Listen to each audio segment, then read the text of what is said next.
네, 반갑습니다. 잘 지내셨죠?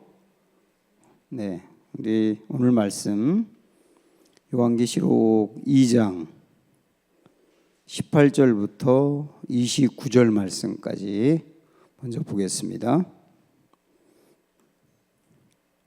신약성경 401쪽이네요. 요한계시록 2장 18절부터 마지막 29절까지 보겠습니다.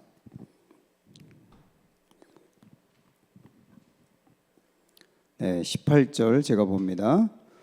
두아디라 교회의 사자에게 편지하라. 그 눈이 불꽃 같고 그 발이 빛난 주석과 같은 하나님의 아들이 이르시되 내가 내 사업과 사랑과 믿음과 섬김과 인내를 아노니 내 나중 행위가 처음 것보다 많도다. 그러나 내게 책망할 일이 있노라. 자칭 선지자라 하는 여자 이세벨을 내가 용납함이니 그가 내 종들을 가르쳐 꾀어 행음하게 하고 우상의 제물을 먹게 하는도다. 또 내가 그에게 회개할 기회를 주었으되 자기의 음행을 회개하고자 하지 아니하는도다. 볼지어다 내가 그를 침상에 던질 터이요 또 그와 더불어 간음하는 자들도 만일 그의 행위를 회개하지 아니하면 큰 환난 가운데에 던지고 또 내가 사망으로 그의 자녀를 죽이리니 모든 교회가 나는 사람의 뜻과 마음을 살피는 자인 줄 알지라. 내가 너희 각 사람의 행위대로 갚아주리라. 두아드라에 남아 있어 이 교훈을 받지 아니하고 소위 사탄의 깊은 것을 알지 못하는 너희에게 말하노니 다른 짐으로 너희에게 지울 것이 없노라. 다만 너희에게 있는 것을 내가 올 때까지 굳게 잡으라. 이기는 자와 끝까지 내 일을 지키는 그에게 만국을 다스리는 권세를 주리니 그가 철장을 가지고 그들을 다스려 질그릇 깨뜨리는 것과 같이 하리라. 나도 내 아버지께 받은 것이 그러하니라. 내가 또 그에게 새벽별을 주리라. 귀 있는 자는 성령이 교회들에게 하시는 말씀을 들을지어다. 아멘. 요즘 그 퓨전이라고 들어보셨죠? 퓨전이 굉장히 유행입니다. 퓨전 음식도 많고요. 퓨전 드라마도 있고 퓨전 한복도 있더라고요. 그 퓨전으로 드리는 예배도 있고 그렇습니다. 그래서 어떤 미국의 교회는 아주 전통적으로 이렇게 예배를 드리는데 부르는 찬양은 완전히 요즘 새로운 찬양 중심으로 이렇게 불러서 그것도 퓨전이 이렇게 되어 있고 그리고 어떤 음식점은 그 파스타를 먹는데 그 소스를 고추장을 넣는답니다. 그래서 그것도 완전 퓨전식으로 하고 또 어떤 음식점은 생두부 위에다가 김치를 올려놓고 그리고 돼지고기를 그 위에 그 바베큐로 만들어서 이렇게 올려놓고 먹는답니다. 맛있을 것 같지 않으세요? 이렇게 굉장히 다양한 퓨전이 등장을 하고 있어요. 그 사람들이 이제 흥미를 갖는데 제가 여러 차례 이제 말씀을 드리지만 퓨전이라고 하는 것은 혼합이거든요. 근데 우리 하나님이 제일 싫어하는 것 중에 하나가 혼합입니다. 퓨전을 싫어하십니다. 두아디라라고 하는 교회가 가지고 있는 문제가 퓨전이었거든요. 그래서 이것에 대해서 우리 주님이 어떻게 경고하고 있고 어떻게 또 권면하고 있는지 우리 한번 오늘 보도록 하겠습니다. 두아디라라고 하는 이 지역은 오늘날도 두아디라라고 하는 곳이 터키의 아키사르라고 하는 그 도시인데요. 지금도 거기에 인구가 한 6만 명 정도 삽니다. 그러니까 그리 큰 도시는 아니고 이때 당시에도 굉장히 작은 도시였어요. 거기에 이제 두아디라라고 하는 교회가 있었는데 우리 주님이 먼저 이 교회에 칭찬하시는 내용이 나옵니다. 우리 한번 그걸 먼저 볼까요? 19절 말씀 자 보세요. 내가 내 사업과 사랑과 믿음과 섬김과 인내를 아노니 내 나중 행위가 처음 것보다 많도다. 이렇게 주님이 이 교회를 이렇게 칭찬을 하십니다. 지금 이 내용이 칭찬받는 내용이거든요. 그런데 여기에 주님이 칭찬하신 내용을 보면 사업과 그랬는데, 여기서 말하는 사업이라고 하는 것은 그들의 행위를 말하는 거예요. 행위를 주님이 칭찬하신다는 뜻인데, 어떤 행위냐면 요 네 가지, 사랑, 믿음, 섬김, 인내, 이것을 행위, 사업이라고 말하는데 이 부분을 칭찬한다는 뜻이에요. 그러니까 두아디라 교회는 이 부분이 굉장히 훌륭했다는 겁니다. 요 네 가지는 이렇게 볼 수가 있거든요. 여기서 말하는 이 사랑이라고 하는 거하고 믿음이라고 하는 것이 그 사람의 마음의 중심이에요. 중심. 사랑과 믿음이 마음의 중심이 되다 보니까 그 사랑과 믿음에서 나오는 게 뭐냐면, 사랑에서 나오는 게 섬김이고, 그리고 믿음에서 나오는 것이 인내예요. 그 사랑하는 마음이 그 안에 중심으로 잡다 보니까 그에게서 섬김이 나오는 거예요. 그리고 주님을 향한 확고한 믿음이 있다 보니까 거기서 고난이 오더라도 인내하고, 유혹이 오더라도 인내하는 그 중심이 있었던 거죠. 이 부분은 아주 훌륭한 내용이라고 할 수가 있습니다. 여기에 그러면서 이것만이 아니고 또 우리 주님이 뭐라고 칭찬하느냐면 내 나중 행위가 처음 것보다 많도다 그랬어요. 여러분, 그 에베소 교회를 우리 주님이 책망한 내용 아실 텐데, 에베소 교회는 처음에 사랑이 풍성했는데 점점 갈수록 사랑을 잃어버렸기 때문에 책망을 받았잖아요.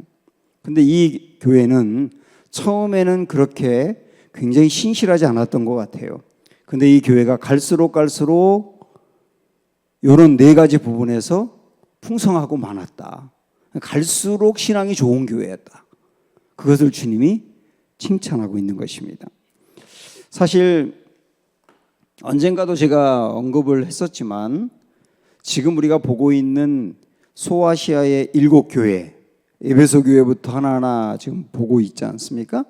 이 7교회를 보면 이 중에서 교회가 사이즈가 크다고 해서 칭찬을 받은 교회가 한 군데도 없어요.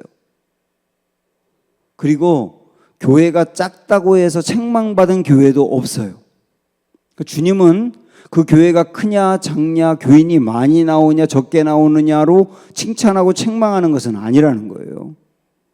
주님이 칭찬하고 책망하는 것은 뭐냐면 이 교회가 신앙의 본질을 지키고 있느냐, 그것으로 책망하고 칭찬하는 거예요. 교회가 크든 작든 상관없이 그 교회가 중심, 그 본질을 붙들고 있느냐라고 하는 건데요. 오늘 보고 있는 두아디라라고 하는 교회는 사랑과 믿음이라고 하는 이 신앙의 중심을 든든히 붙들고 있는 교회이기 때문에 칭찬을 받은 거예요. 주님도 우리의 신앙과 우리 교회의 모습을 칭찬하는 것도 이 부분이라고 하는 것을 알 수가 있는 겁니다. 이게 굉장히 귀한 것이죠.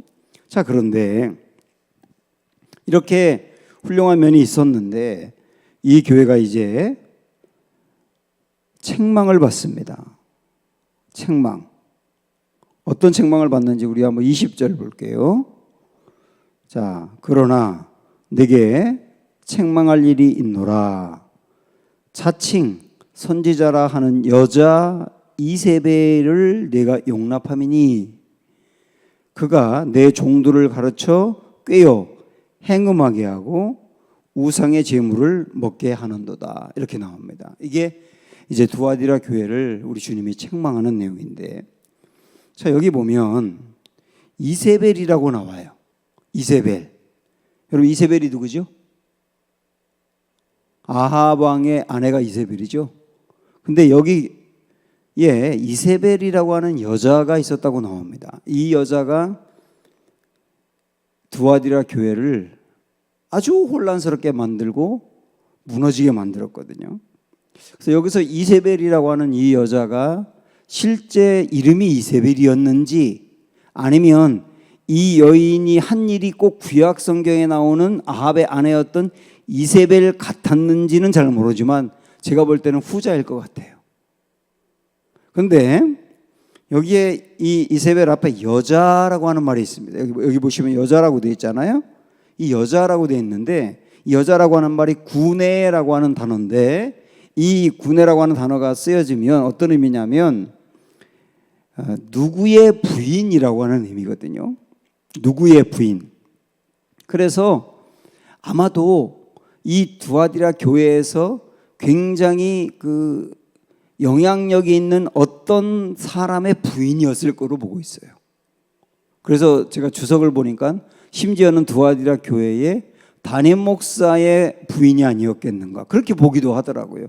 그 정도로 교회 안에서 영향력이 있는 사람이었는데, 그런데 이 여인이 여기 보면 자칭 선지자라 그랬지 않습니까? 자칭 선지자라고 돼 있는데 아마도 이 교회 안에서 이 이세벨이라고 하는 여자가 굉장히 그 신비한 능력이 있었던 것 같아요. 그래서 병자를 위해서 기도하면 병이 낫는다든가 아니면 어떤 예언의 능력이 있다거나, 그래서 교인들이 이 이세벨에게 와서 기도를 받고 그리고서 병도 낫고 문제도 해결됐다 그러고 그렇게 되면 교회 안에서 이런 사람은 영향력이 생기지 않습니까? 그러니까 이 이세벨에게로 사람들이 이렇게 확 모여들면서 영향력이 생기게 된 것이죠. 그런데 그런 영향력이 있긴 있는데 이 이세벨이 이 두아디라 교회 교인들을 영향을 미치되 악영향을 미친 겁니다. 악영향. 어떤 부분으로 악영향을 미쳤느냐면 이 말씀에 보면 두 가지로 나와 있어요. 하나는 행음을 하게 했다 그랬어요. 두 번째는 우상의 제물을 먹게 했다고 그랬거든요. 우상의 제물을 먹게 했다는 말은 우상 숭배하게 했다는 뜻입니다. 이 배경을 좀 잠깐 여러분 아시면 그 사도행전 16장에 보면 바울이 그 빌립보에 가서 루디아라고 하는 여자를 만나는데 루디아의 그 직업이 옷감 장수였거든요. 그리고 이 루디아가 어디 출신이라고 나오느냐면 두아디라라고 나와요. 지금 우리가 보고 있는 여기 두아디라 출신의 루디아였거든요. 그것처럼 이 루디아는 이때 당시에 염색 이렇게 옷을 염색하는 거라든지 직물업 같은 거 이런 것들이 굉장히 발전한 도시였다고 합니다. 그런데 이런 것을 만들어내서 옷감 같은 거로 이렇게 좋은 품질을 만들어내서 그걸 판매를 해야 되는데 우리가 앞에서도 봤던 것처럼 여기에 뭐가 있느냐면 조합이 있어요. 조합. 자기가 집에서 만든 옷감을 이 조합에다가 갖다 맡기면 조합에서 그 상품 품질에 따라서 이렇게 팔고 돈을 돌려주고, 그게 조합이잖아요. 그러다 보니까 이때 당시에는 조합에 가입을 해야만 장사를 할 수 있는 거예요. 돈을 벌 수 있다고 해요.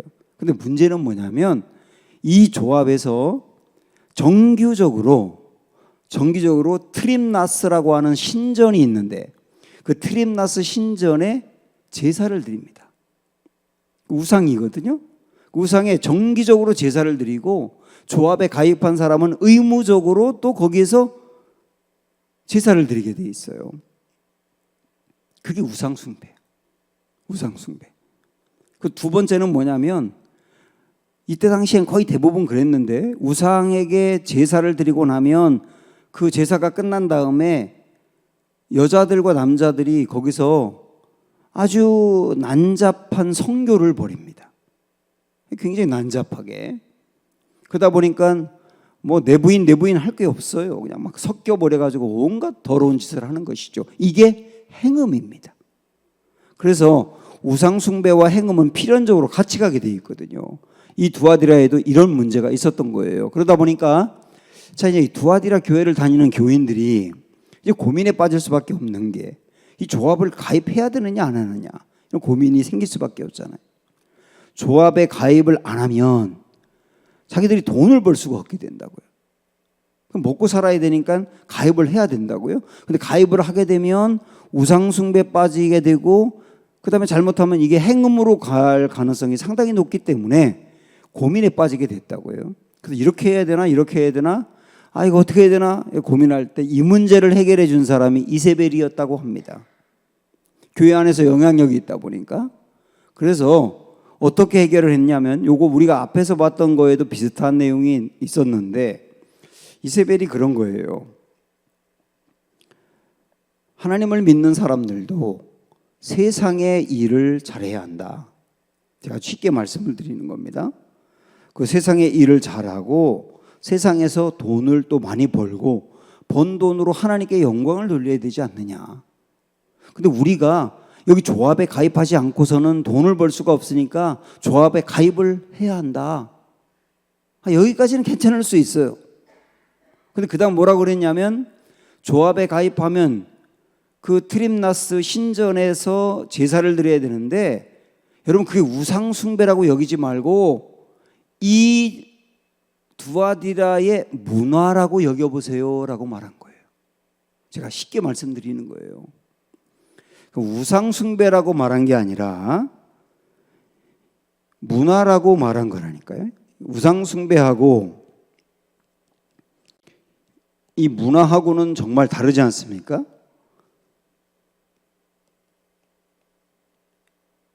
우리나라의 그 천주교 같은 경우도 들어와서 제사를 드려야 되느냐 말아야 되느냐 사람들이 이제 질문을 하고 성당을 나가고 싶어도 제사 때문에 못 나가겠다 초기에 그랬거든요. 그러니까 그때 천주교에서 이걸 정리한 게 뭐냐면 조상에게 제사 드리는 것은 우상숭배가 아니라 문화라고 한 거예요. 이건 조선의 문화다. 문화는 따라야 되는 거고 죄가 아니다. 이렇게 이제 가르쳤거든요. 그래서 천주교는 지금도 그냥 제사 드리잖아요. 근데 개신교 선교사들은 와서 조상에게 제사 드리는 것은 우상숭배다. 그래서 제사를 거부해야 한다. 이렇게 가르쳤거든요. 그래서 개신교인들은 지금도 조상에게 제사 드리는 것을 꺼려한단 말이에요. 이게 우상숭배냐 아니면 문화냐 이게 굉장히 중요한 차이예요. 근데 이세벨 같은 경우는 그 신전에 가서 제사를 드리는 것을 문화라고 얘기를 한 거예요. 여러분 요즘도 이 시대에 굉장히 많은 것들이 실제 그게 신앙의 본질을 무너뜨리는 것들인데 그걸 문화라고 하는 이름으로 용인해 버리는 것들이 있다고요. 그러다 보니까 기독교인들도 자연히 그쪽으로 흘러가면서 그게 죄라고 생각을 안 하는 것들이 많은 거죠. 이런 문제가 여기 있었는데 그러다 보니까 이 우상숭배와 빠지게 됐고 그 우상숭배에 빠지게 됐는데 여러분 그 우상숭배 하고 난 다음에 거기서 먹고 취한 상태로 행음에 안 들어가겠어요? 그 행음에 빠져버리는 게 자연스럽게 가버리게 된 거죠. 이런 문제가 투아디라 교회에 생기게 된 겁니다. 그래서 이세벨이 이 두아디라 교회의 우상숭배와 행음의 원인이 된 거예요. 오늘날 저는 이제 이 문제를 놓고 조금 더 이제 확대해서 생각을 해보면 이 문제를 어떻게 해결을 해야 될까 하는 생각을 해보면 우리 이렇게 볼 수 있습니다.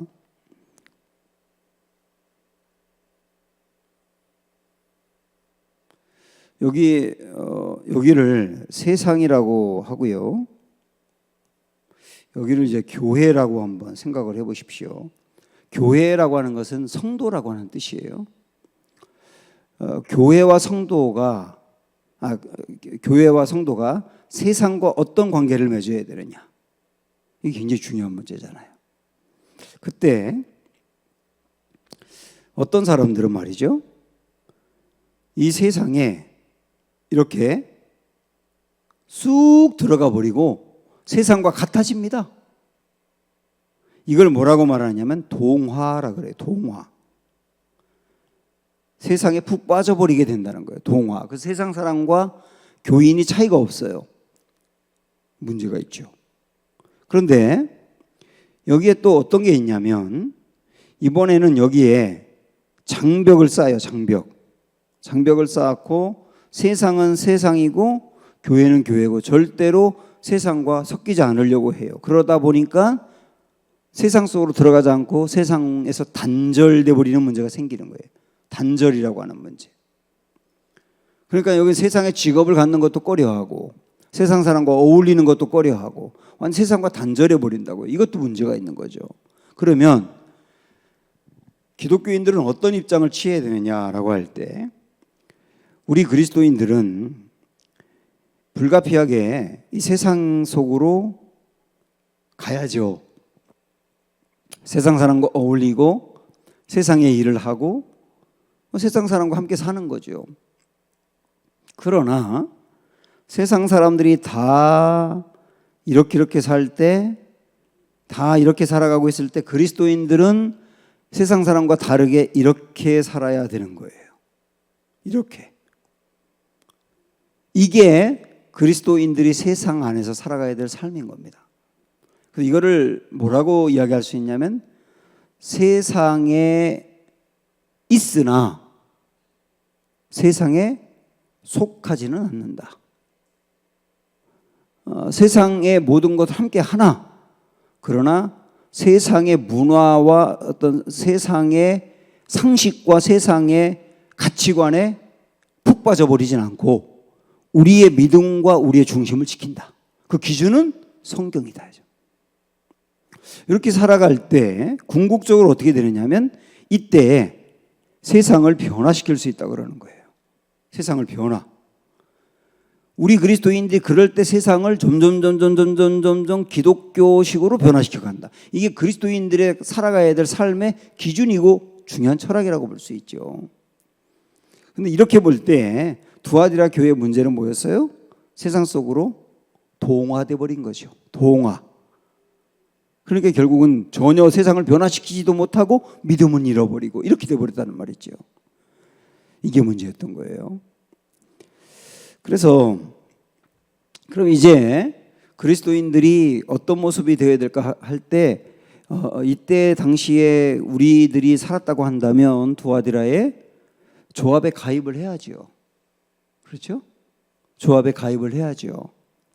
조합에 가입을 해야 되지만 조합에 가입을 해서 거기서 굉장히 신실한 모습으로 살고 정말 열심히 일해서 돈을 벌고 그리고 다른 사람과 어떤 이해관계가 있을 때 때로는 양보할 수 있어야 하고 이런 모습으로 다른 사람이 돈 할 때 우리는 그렇지 아니한 열심히 살지만 그렇지 아니한 양보할 수 있는 그런 모습을 보이면서 신뢰를 얻는 거예요.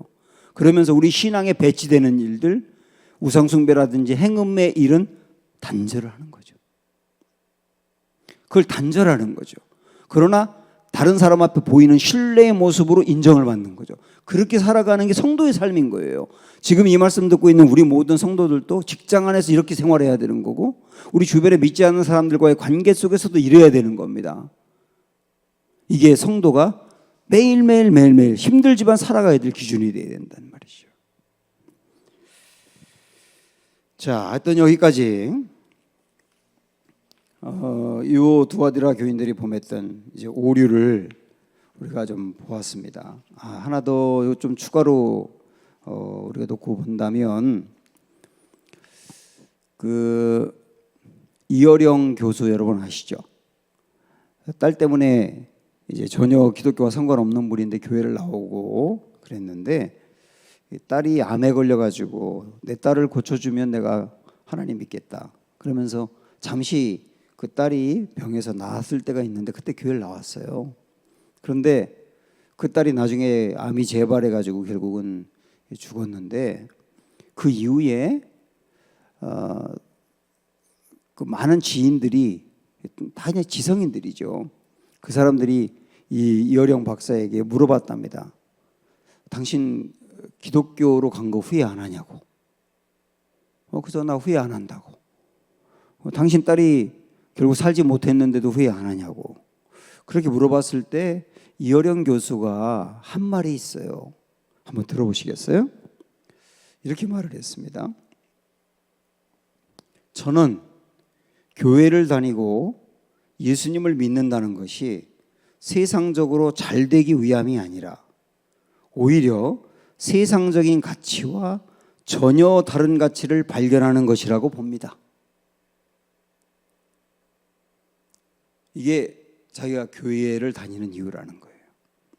처음에는 내 딸이 병 낫기를 위해서 난 교회를 나왔다. 그러다가 내가 예수님을 만나고 나니까, 예수님을 믿는다고 하는 것은 아까 표현했던 것처럼 세상적으로 잘 되기 위함이 아니라 세상적인 가치와 전혀 다른 가치를 발견하는 것이라고 본다. 나 그거 발견했다. 그러면서 그 다음 뭐라고 말을 했냐면, 그거를 발견하고 난 다음부터 내 인생이 완전히 뭐라고 그랬냐면 해체가 됐다 그랬어요. 해체라는 말을 썼거든요.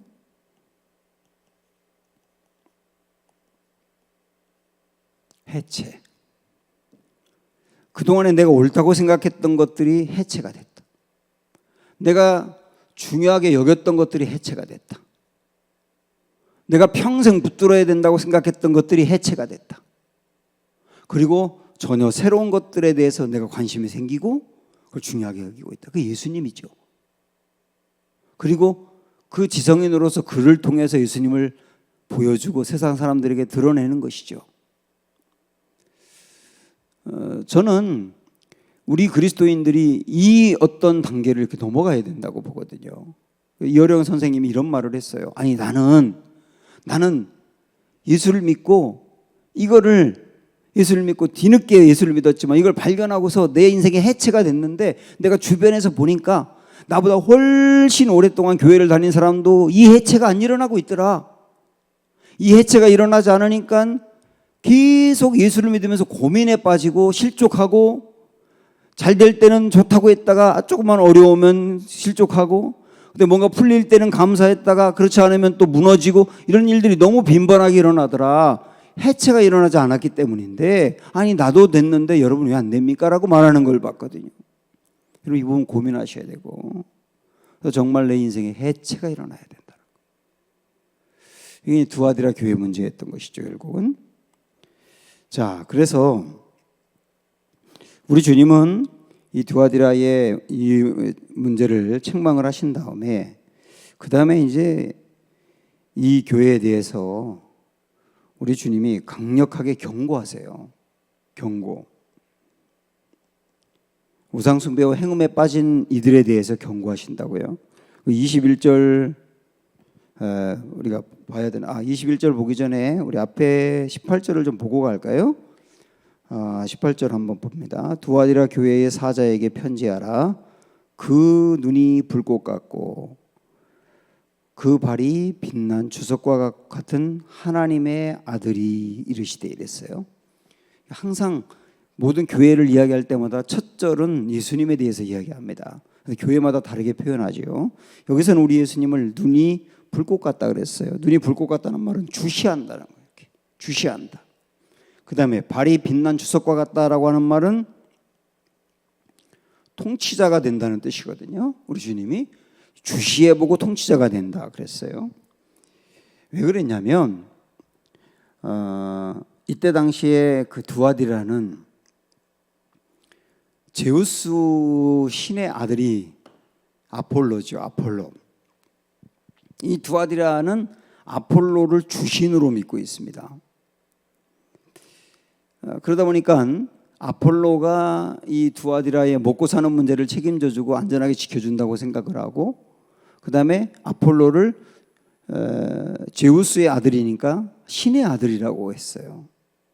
이렇게 여기고 있는 이들에게 우리 주님은 아폴로가 두아디라를 지켜주는 게 아니고 예수님이 통치자가 된단 말이에요.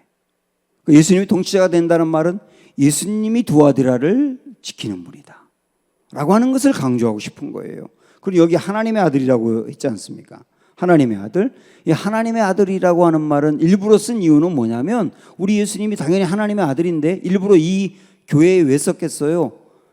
아폴로를 신의 아들이라고 하고 신의 아들이 이 두아디라를 지켜준다고 먹여준다고 생각했던 그들에게 예수님이 이 두아디라를 지켜준다고 하면서 예수님이 바로 하나님의 아들이다 라고 하는 걸 강조하는 거죠. 하나님의 아들이 우리를 지켜준다, 이렇게 이제 강조를 하고 있는 것인데, 이 하나님의 아들이신 주님이 이제 이 두아디라 교회, 이 무너져 있는 두아디라 교회에 경고하는 걸 한번 보세요. 21절부터 보면, 또 내가 그에게 회개할 기회를 주었을 때 그랬어요. 그는 이세벨이죠. 그리고 이세벨뿐만 아니라 이세벨을 따라서 우상숭배와 행음에 빠진 교인들을 말할 겁니다. 이들에게 회개할 기회를 줬다. 우리 주님은 그러십니다. 처음부터 금방 절대로 심판하지 않으시고 우리 주님은 반드시 회개할 기회를 주세요.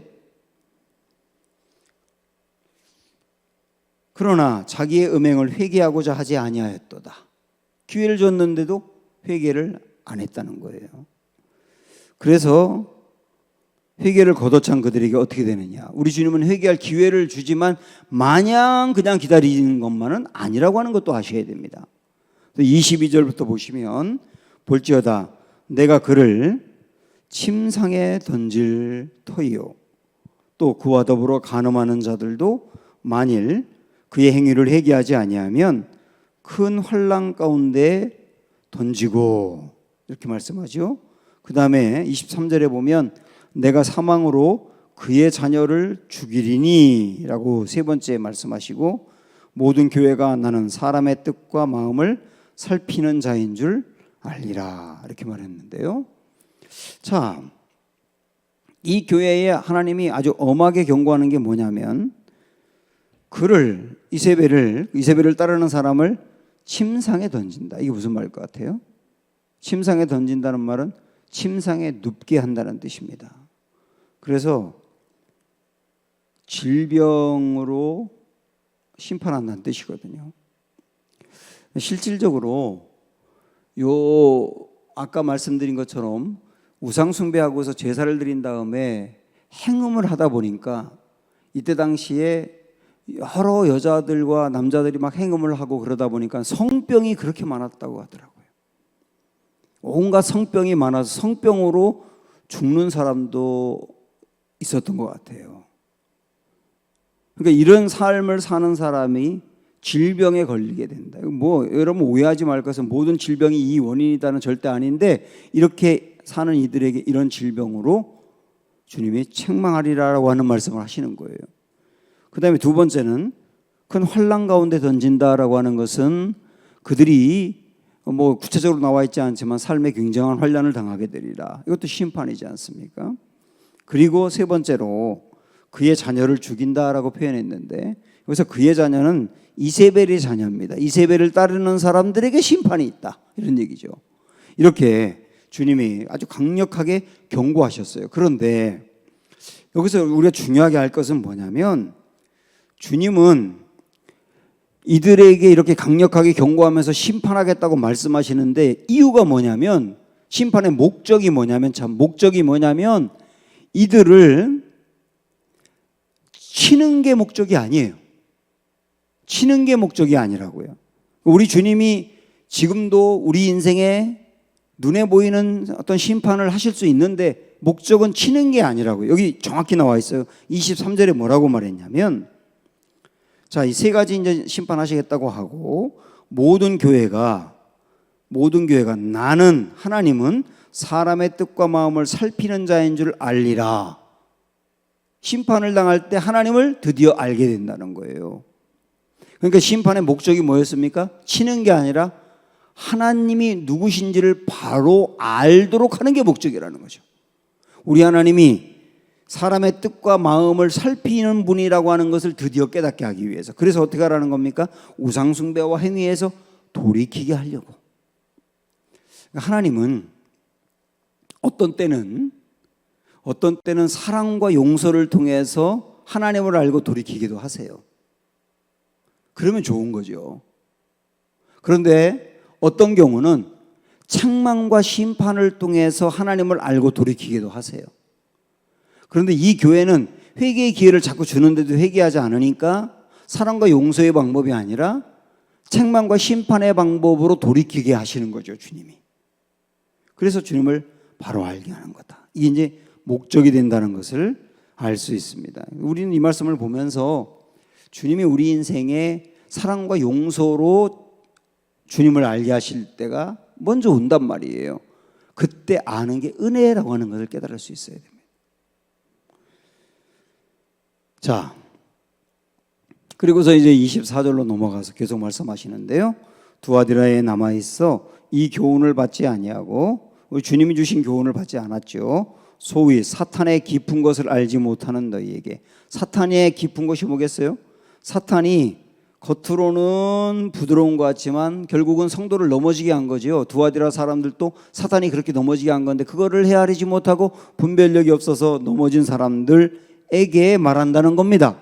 너희에게 말하노니 다른 짐으로 너희에게 지울 것은 없노라. 내가 다른 말을 너희에게 안 하겠다. 행운과 우상 숭배에서 돌이켜라. 다른 얘기하고 싶지 않다. 그거에 돌이키는 게 우선이다. 이렇게 말씀을 한 거예요. 제가 이 말씀을 이렇게 보는데, 예전에 제가 부목사로 있었을 때 그 다른 부목사님의 그 딸 이야기가 생각이 났어요. 그 부목사님 딸은 공부를 되게 잘했습니다. 그래서 거의 항상 이렇게 100점을 맞는 애였는데, 어떤 시험에서 100점을 못 맞은 게 있나 봐요. 얘가 아빠 엄마에게 이렇게 성적표를 갖다 주면서 칼로 거기를 긁어내고 100점이라고 써버린 거예요. 근데 그때 초등학교 3학년 때인가 그랬는데, 부모들이 볼 땐 그 뻔히 보이잖아요.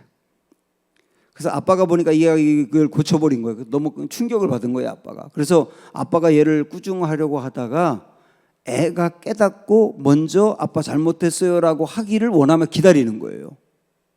그런데 이 목사님이 하는 말이 뭐냐면, 얘가 아빠가 기다리는 것은 회개인데 회개를 안 하고 과도하게 아빠에게 충성을 하더라는 거예요.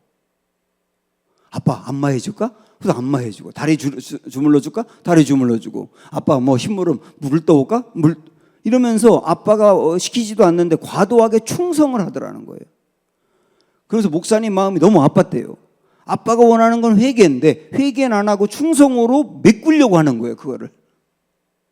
그러면서 이 목사님이 우리 성도들의 삶, 우리 그리스도인들의 삶, 목사도 마찬가지죠, 을 생각하게 됐다는 거예요. 정말 하나님 원하시는 것은 회개인데, 정말 회개하고 돌이키는 건데, 주님이 이 두아디라 교회 원하는 것도 그거라고 그랬잖아요. 나 다른 거 원하지 않는다, 그거 원한다, 그거. 그렇게 말씀하고 있잖아요, 지금. 그런데 회개하고 돌이키는 게 주님이 원하는 것인데, 회개하고 돌이키지는 않고 교회에서 봉사를 열심히 하려고 하는 거예요. 그것으로 메꾸려고 하는 것일 수 있단 말이에요. 주님이 하나도 기뻐하지 않는 거라. 마음으로 돌이키고 삶으로 돌이키고 회개하는 것, 그것이 가장 근본적으로 되어야 될 일이고, 거기서부터 새로 세워져야지 신앙이. 그건 제쳐두고 충성이 뭐가 중요하냐 말이에요. 주님이 이 말씀을 하시고 이어서 25절에 다만 너희에게 있는 것을 내가 올 때까지 굳게 잡으라, 이렇게 말씀했어요. 예수님이 다시 오시는데, 오실 때까지 너희에게 있는 게 뭐였어요? 너희에게 있는 거. 아까 앞에서 우리 주님이 이 교회 칭찬했던 거죠. 사랑과 믿음이 바탕이 되어서 섬김과 인내를 잘하던 그 모습을 다시 굳게 잡아라. 이제 그걸 회개하고 난 다음에 그 단계로 다시 나가 회복하라죠. 먼저 회개하고. 그렇게 권면을 하고 있습니다. 이렇게 권면, 경고 다 말씀하신 다음에 그 다음에 이 교회에 마지막으로 이제 약속하시는 게 나와요. 약속. 26절부터가 이제 약속인데요. 여기 보시면 이기는 자와 끝까지 내 일을 지키는 그에게 만국을 다스리는 권세를 주리니, 이렇게 이야기하고 있습니다. 두 가지 약속을 하는데, 이기는 자는 늘 제가 말씀드리지만 이 교회의 상황에 맞는 회개하고 돌이키고 앞에서 얘기했던 그 네 가지를 다시 붙들고 나아가는 게 이기는 거죠. 그러는 이들에게는 만국을 다스리는 권세를 주겠다, 주님 그러셨어요. 그러면서 그가 철장을 가지고 그들을 다스려 질그릇 깨뜨리는 것과 같이 하리라. 나도 내 아버지께 받은 것이 그러하니라. 그러니까 예수님도 하나님으로부터 세상을 다스리는 권세를 받았다. 그러면서 뭐라고 하는 겁니까? 너희에게도 이 권세를 주겠다는 거예요. 그러면 예수님이 세상을 다스리는 권세가 있는 것처럼 우리에게도 그 권세가 있다는 겁니까? 있다는 거죠. 예수님처럼 세상을 다스리는 권세가 있다는 거죠. 이건 세상을 우리가 어떻게 다스리냐? 세상에 있는 권력으로 다스리는 것은 아니에요. 그럼 어떻게 다스리냐? 우리 한번 두 군데 말씀을 좀 빨리 찾아볼까요? 먼저 에베소서 1장으로 가보겠습니다.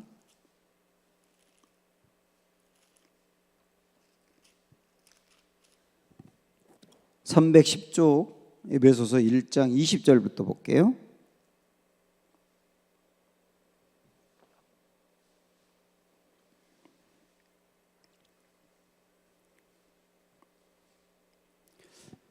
자, 20절부터 우리 예수님이 십자가에 돌아가시고 부활하신 다음에 승천하셨는데 우리 예수님에게 하나님이 어떤 권세와 능력을 주셨는지를 먼저 말씀합니다. 우리 예수님에게 있는 권세 20절부터 보면 그의 능력이 그리스도 안에서 역사하사 죽은 자들 가운데서 다시 살리시고 하늘에서 자기의 오른편에 앉히사. 하나님 오른편에 우리 주님이 계셨어요. 여러분 아시죠? 오른편에 계시다는 말은 통치권을 갖고 있다. 그래서 21절 보면 모든 통치와 권세와 능력과 주권과 이 세상뿐 아니라 오는 세상에 일컫는 모든 이름 위에 뛰어나게 하시고 우리 예수님에겐 온 세상 위에 뛰어난 권세를 갖고 세상을 다스리는 통치권이 주어졌다. 지금도 우리 주님이 그렇게 다스리는 거죠. 그런데 그 다음 보세요. 22절 보면 또 만물을 그의 발 아래에 복종하게 하시고 그를 만물 위에 그 다음 뭐라고 그랬어요? 교회의 머리로 삼았다. 우리 예수님에게는 온 세상을 다스리는 권세가 있다고 말하고 갑자기 우리 예수님이 교회의 머리다 이렇게 표현했어요. 이게 갑자기 나온 표현 같은데 이게 무슨 말일까요? 앞에서 했던 말씀하고 이렇게 연결하면 우리 예수님이 온 세상을 다스리는 권세가 있는데 그 권세를 교회의 머리가 됐다는 말은 교회를 통하여 다스리신다예요. 교회를 통하여 다스리신다. 이게 놀라운 거죠. 교회라고 하는 것은 지금 우리가 다니고 있는 교회라고 하는 것은 예수 그리스도가 이곳의 주인이 되어서 교회를 통하여 세상을 통치하는 거다. 놀라운 표현하고 있다고요. 그리고 교회는 그 다음 23절 보면 교회는 그의 몸이니 만물 안에서 만물을 충만하게 하시는 이의 충만함이니라. 교회는 예수 그리스도가 충만하게 있는 것이다. 그래서 교회를 통하여 세상을 위로하고 세상의 잘못된 것들을 무너뜨리고 그리고 세상에 하나님 믿지 않는 사람들을 믿게 해서 세상을 세워가고 이런 일들을 해야 될 일이 교회의 일이고 주님은 그런 권세를 교회에 주었다. 교회라고 여기지 않고 여러분 개인이라고 보셔도 괜찮아요. 우리는 세상의 어떤 권력으로 세상을 통치하는 게 아니라 이런 교회에서의 선포, 기도, 어떤 헌신 이런 모습으로 세상을 다스리는 권세자가 되는 것이다 라고 말씀한 거죠. 비슷한 말씀 구약에서 하나 더 보시면 이번에 시편 2편으로 가보십시오. 805쪽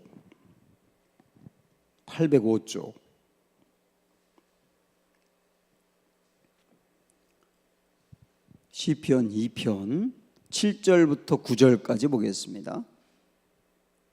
7절부터 9절 같이 볼까요? 시작.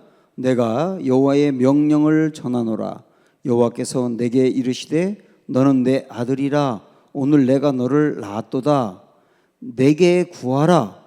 내가 이방 나라를 내 유업으로 주리니 네 소유가 땅 끝까지 이르리로다.